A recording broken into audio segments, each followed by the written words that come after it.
Tens of thousands of pounds has been raised to overturn a law and defy Westminster to begin preparations for a wildcat Scottish independence referendum. A fundraiser, aimed at raising funds for legal action to block a Section 30 order, which transfers the power to hold a second vote from Westminster to Holyrood, has racked up more than £150,000.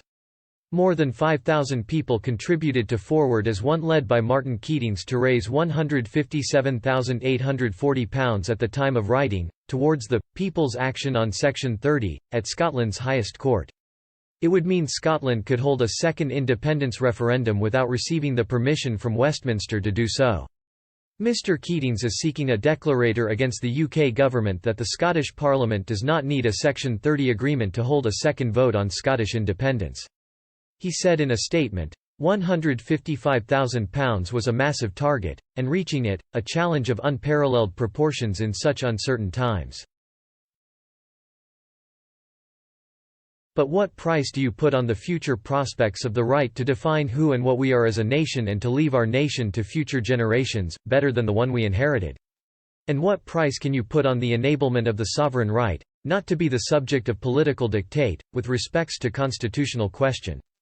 You cannot put a price on it, although those with vested interests might disagree.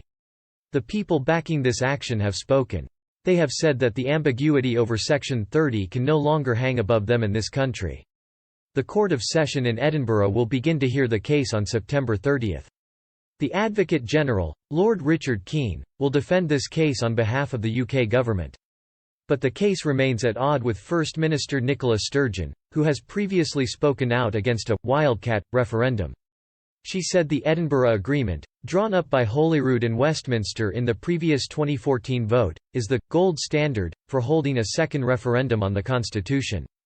Mr Johnson has so far refused to cape to Ms Sturgeon's demands for a referendum on Scottish independence, telling her the previous 2014 vote must be respected.